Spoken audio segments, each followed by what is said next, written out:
Hello everyone, it's Paul Driscoll here, aka The Drisk. Now today I want to cover a real favourite racer of mine, and that's Metropolis Street Racer, or MSR, by Bizarre Creations, which was released on the 16th of January 2001 for the Sega Dreamcast.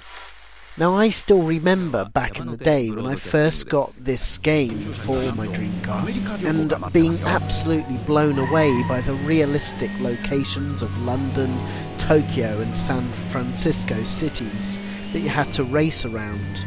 The graphics even today really impresses, and alongside the amazing gameplay means that this really is a game that needs to be played.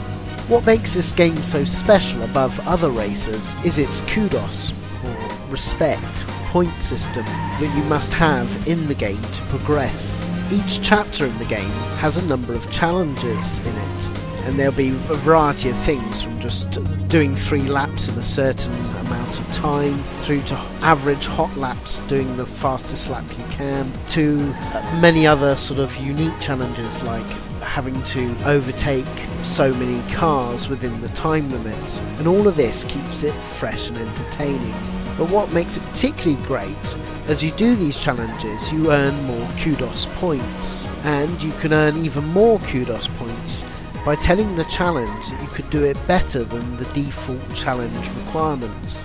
So for example, if the challenge says you must complete 3 laps in 1 minute 50 seconds, before you start you could turn around and say, no, I could complete it in 1 minute 45 seconds. If you do the race and you do complete it in that time, then you will earn an awful lot more kudos points. Of course, the risk is you might fail the challenge and then lose any points that you've previously placed on that challenge. Also, within the game you can earn additional kudos points while doing cool racing, such as sliding your car around corners or overtaking other cars. Likewise, you can lose kudos points by colliding your car or hitting barriers. It all results in an amazingly deep racing experience that insists you do perfect racing to help you progress in the game. You can retry a challenge at any time, but remember you run the risk of getting less score and losing all your previous points on that particular challenge. This is why I love this game. It's a wonderful risk and reward system and still makes the game for me one of my favourite racing games of all time. Some bits of the game are a little bit annoying, I'd be the first to admit, such as the use of a built-in clock to determine the time of day, whether it's dawn, daytime or nighttime. It's a clever feature, and thankfully you can set the time that you want on the first game menu when you boot it up. But with nighttime driving being a lot tougher, it really means that you have the temptation of the game is to keep restarting the game, changing the city time of what you're racing in, so you'll have an easier time being in daytime. I really would have much preferred it, if truth be told, if the time of day was locked to that particular challenge you're doing. Another thing that I find frustrating is restarting a race is so slow. So if you make a mistake, you can't just simply reattempt the race. You have to go through the menu, see the kudos you've lost, before going through another menu to start the particular challenge again. As it's a game that's punishing and demands perfection, restarting races are frequent, and so this really does start to become annoying after a while. But for me, those are minor things, and I really want to get across how much I love this game. Now, the game was designed by founder of Bizarre Creations, Martin Chudley. Now, Martin had come onto the scene with the development house Raising Hell. Now, that was a development team for Psygnosis, and they put together the brilliantly tough but wonderful Killing Game show and the unique platformer Wiz and Liz. But when it came to porting their games to the Sega Mega Drive, Sega took exception to a development name with Hell in the title, and so they insisted that they come up with a new development name before the Killing Game Show could be released. Martin Chudley, after some thought, came up with the proposal of Bizarre Creations instead, and they stuck with them ever since. Of course, then, with Psygnosis being part of Sony, the Bizarre Creations team after the Amiga days would continue to be an important part of Sony's lineup, releasing the groundbreaking and impressive Formula 1 games to the Sony PlayStation machine, and at that point becoming synonymous with racing games. It was actually this Formula 1 game that they produced which impressed Sega so much.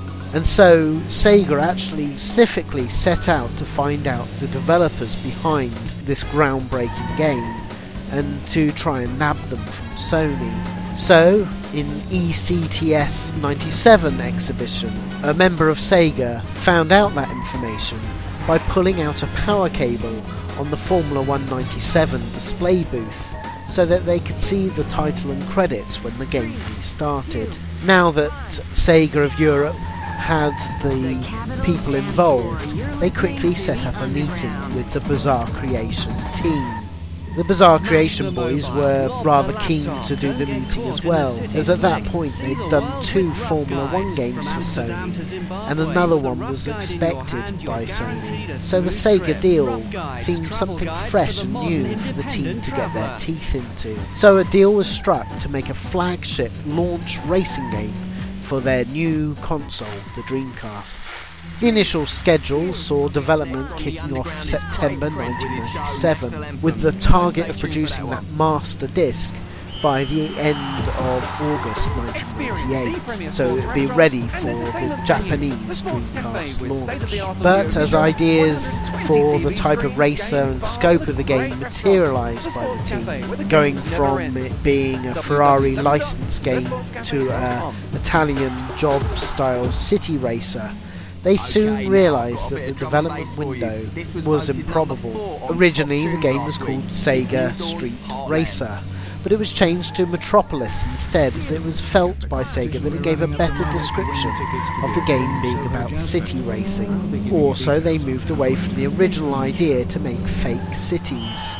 When some initial tests they did looked awful. Besides, with their expertise from the Formula 1 games on mapping real environments into a game, it kind of made sense to go down the real city route.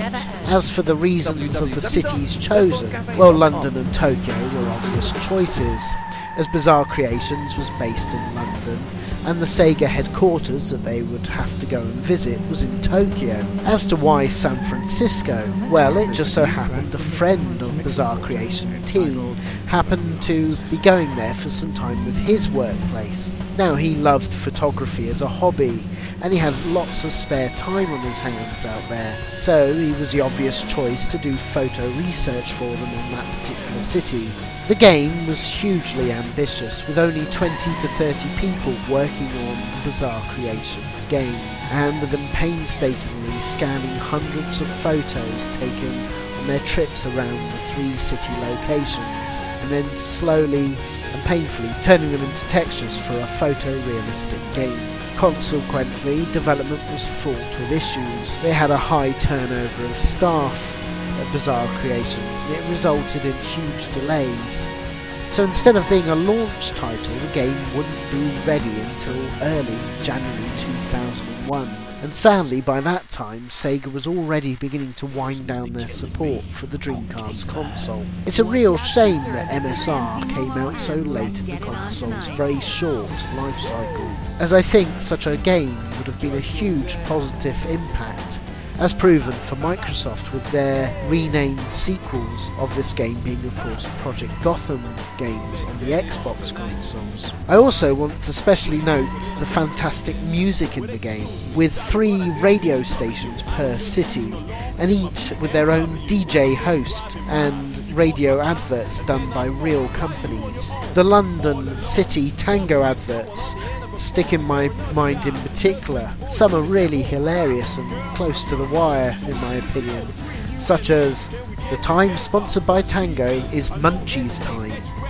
Bong, bong, bong, And it's full of really funny little adverts and things like that really draws you into the game and makes you feel you're driving in that particular city. Of course, the fake DJ hosts are only an appetizer to the actual music itself. There's a wonderful eclectic range of music from house, R&B, country and western, pop, even through to jazz, and all of it perfectly captures the feeling of being in that particular city you're racing. It really is a special selection. The music was done by Sega veteran Richard Jacks, a real music hero of mine who, as I mentioned before in a previous video, had done the European Shinobi X music. He also did Headhunter and many rearrangements of Sega music over the years, particularly for Sumo Digital. His most recent works is the music on Sonic Generations, Sonic and All-Star Racing Transformed, and recently Sonic Boom, to name but a few. Also, on researching about him, I actually discovered he went to Wells Cathedral School studying music. Now Wells, incidentally, is the place where I grew up, and also it's where the film Hot Fuzz was filmed. And I can tell you that the school he went to is a real posh school, and it's really highly regarded in music, so it makes a lot of sense. And for those wondering, no, I didn't go to that posh school, I went to a poor comprehensive school down the road. But then I went to the same school as the film director Edgar Wright, so if it's good enough for him, it's good enough for me. Anyway, enough about my hometown. All in all, this is a brilliant racer, and I'm playing the game extensively, purely for this video, you understand. I am just impressed with it now as I was back then.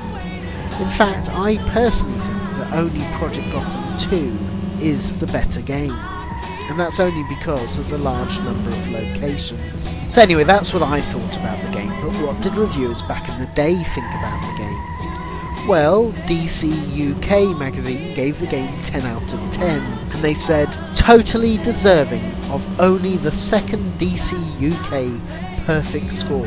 Arcade-style racing taken to a new stratosphere. They also listed it in their final magazine as the best racing game on the Dreamcast. Official Dreamcast magazine gave the game 96%, and they said, one of the finest games that we've ever laid our hands on for a very long time. IGN gave the game 9.1 out of 10, and they said, I almost see Metropolis Street Racer as the racing game for the people who don't like racing games. I say this because it seems to break too many conventions to keep the traditional fan happy. About at the same time, it does such a good job at executing, it will almost convert anyone who happens to be open to its charms. For the first time in recent memory, a title has managed to challenge the way I play titles in the genre, as well as the way I hope to see them structured in the future. This game has a great sense of progression, difficulty and refinement throughout, and while it may be too difficult for people with little patience, it's one of the most rewarding gameplay experiences in the history of the genre. If you don't mind doing a little legwork, this game will give you a real run for your money. That much you can count on. Give it a look.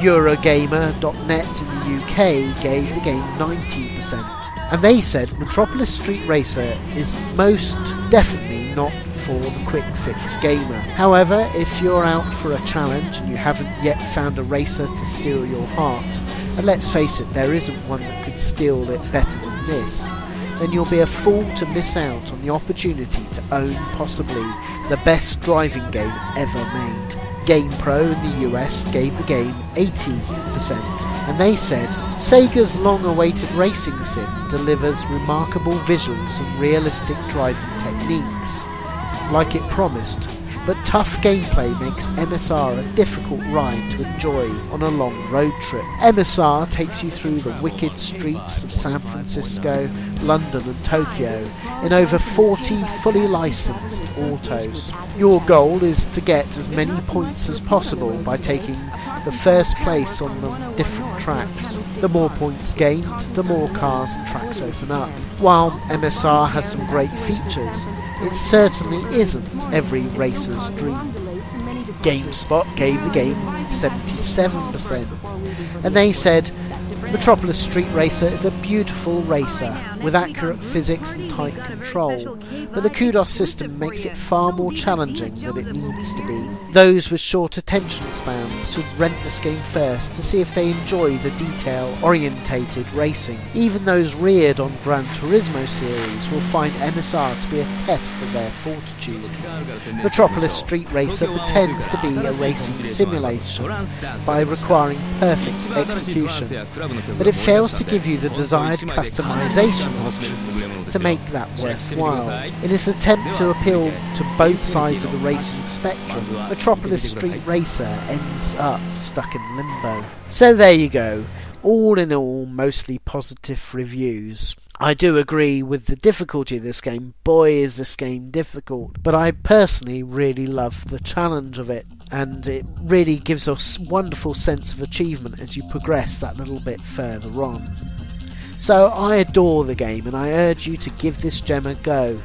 You won't be disappointed. Anyway, I hope you enjoyed the video. Don't forget, please leave a comment or even a tick that you liked it on the video. Perhaps even subscribe. It really does mean a lot, even just a simple tick or a simple comment, as it makes the time and effort you're putting into things really worthwhile. Plus, I really want to hear your views and opinions and memories and anecdotes about the games. It really is interesting to me. So anyway, until next time, see you later.